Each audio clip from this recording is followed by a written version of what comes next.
Hi friend, welcome back to my channel. আজকে রেসিপিটা হয়েছে ছানার জিলেবি। এই যে আমি ছানার জন্য আগে দিয়ে আমি দুধটারে লেবুটারে দিয়ে ফাটিয়ে নিয়েছিলাম। তারপরে একটা কাপড়ের মধ্যে নিয়ে ভালো করে ছেঁকে নিয়েছি জলটারে। তারপরে এই যে প্লেটের মধ্যে আমি নিয়েছি ছানাটা নেওয়ার পরে আমি এর মধ্যে অ্যাড করে দেবো 4 চামচ ময়দা। দেখেন, খুব ভরে ভরে নেবেন না, অল্প, এটা নর্মাল চামচ যতটা হয় ততটাই নেবেন। নিয়ে এর মধ্যে অ্যাড করে দিচ্ছি আমি বেকিং পাউডার। এর মধ্যে হাফ চামচি বেকিং পাউডার। তারপরে আমি অ্যাড করে দিলাম এর মধ্যে লবণ। তারপর নিয়েছি আমি 1 চামচি চিনি। এইটারে সব কিছু দিয়ে আমি ভালো করে মেখে নেব। যতক্ষণ আপনার গায়ে যতক্ষণ জোর থাকবে ততক্ষণ মাখবেন, কেন এটা যত মাখবেন তত ছানা জিলিপিটা মোলায়েম হবে খেতে।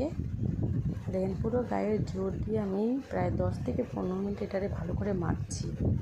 এটা ভিডিও হয়তো আপনার 4-5 মিনিটের জন্য হবে, কিন্তু এটারে আমি 15 মিনিট ভালো করে মেখেছি। আপনি মাঝখানে দেখে নেবেন যে লম্বা করে যে এটার মধ্যে ফাটল ধরছে কিনা। যদি ফাটল ধরে তাহলে ভাববেন যে এটা এখনও হয়নি মাখা। এটা ভালো করে যদি আপনার দেখবেন যে একটু শক্ত থেকে যাচ্ছে, হালকা হাতে জলটা নিয়েও মাখতে পারেন বা ঘি দেবেন। আমি ঘি দিয়েছি, জলটা দিইনি। হয়তো অনেকের ঘি নাও থাকতে পারে, সেই জন্য আমি বলে দিলাম যে জলও দিতে পারবেন। এটা ভালো করে আমি মেখে নিয়েছি চটকায়। আপনার যত রাগ থাকবে শাশুড়ির উপরে, হয়তো বরের উপর, যার হবে উপরে রাগ হোক, আপনি এইভাবে বের করে নেবেন। যত মাখবেন তত ভালো হবে। আপনি যদি আমার চ্যানেলে নতুন থাকেন, অবশ্যই আমার চ্যানেলে সাবস্ক্রাইব করবেন, লাইক করবেন, শেয়ার করবেন। আমার রেসিপিটা কেমন হয়েছে অবশ্যই কমেন্টে জানাবেন, আর একবার ট্রাই অবশ্যই করবেন এই রেসিপিটা। তারপরে আমি মেখে আমি একবার হাতে দেখে নিচ্ছি যে কেমন হয়েছে একটা রাই। তারপরে দেখলাম যে না, এটা ফেটে যাচ্ছে। তারপর আমি আবার মাখছি ভালো করে। আমি হাতের তালু দিয়ে ভালো করে মাখলাম। এইভাবে মাখলে না খুব সহজভাবে তাড়াতাড়ি মাখা হয়ে যায়।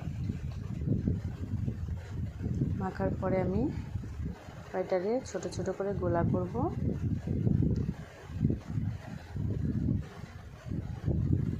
মাখবেন, দেখবেন কেমন মাখা হয়েছে। তারপরে আমি একটারে দেখে নিচ্ছি ট্রাই করে যে হ্যাঁ হচ্ছে কি না। দেখলাম হ্যাঁ হচ্ছে। ঠিক আপনিও এইভাবেই করবেন।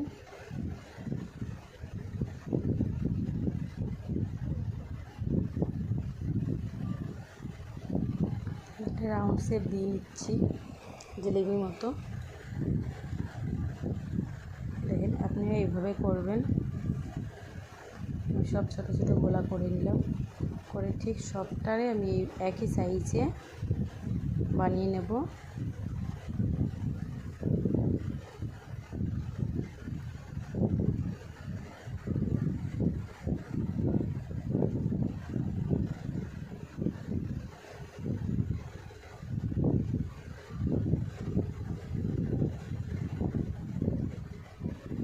আপনি এইভাবে বানিয়ে নেবেন।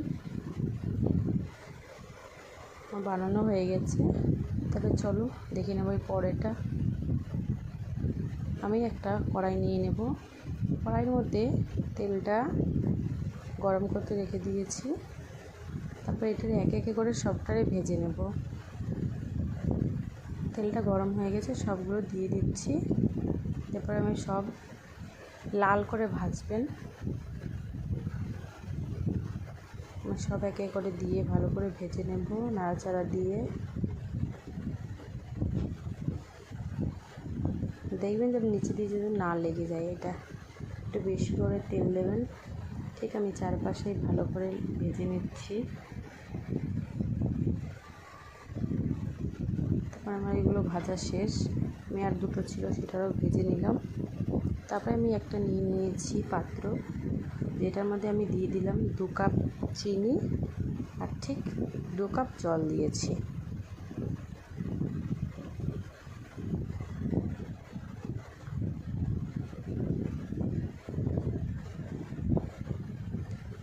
জলটা দেওয়ার পর যতক্ষণ চিনিটা না গলবে ততক্ষণ নাড়াচাড়া দেবেন। এর মধ্যে দিয়ে দেবো 3 থেকে 4টে এলাচ। আমি ভালো করে থেতো করে নিয়েছি এলাচটারে। যতক্ষণ চিনি না গলবে ততক্ষণ ভালো করে নাড়াচাড়া দিয়ে নেব। চিনিটা গলে যাওয়ার পরে এর মধ্যে অ্যাড করে দেবো যেটা আমি আগে দিয়ে ভেজে নিয়েছিলাম ছানা জিলিপিটা, সেটার মধ্যে দিয়ে ভালো করে ঢেকে ফুটিয়ে নেব। দেখেন আমি এক এক করে সব দিয়ে দিচ্ছি, আপনারাও এইভাবে সেম ট্রাই করবেন, দেখবেন খুব ভালো হবে জিলিপিটা, খুব ভালো হবে খেতে। তারপর আমি দেখেন সব দেওয়া হয়ে গেছে, একটু লুকি করে দেখিয়ে দিচ্ছি। তারপরে আমার সব দেওয়া হওয়ার পরে আমি এটারে ঢেকে দিলাম। ঢাকার পরে এটাকে 15 থেকে 20 মিনিট লো মিডিয়ামে বা বেশি করে একটু প্রথমে একটু বাড়িয়ে দেবেন, তারপরে 5 মিনিট ফোটানোর পর একটু লো মিডিয়ামে 15 থেকে 20 মিনিট ফুটিয়ে নেবেন। তারপর আমার ফুটানো শেষ। এই দেখেন জিলিপিটা কত বড় বড় হয়ে গেছে। ঠিক এইভাবেই আপনারা বানাবেন।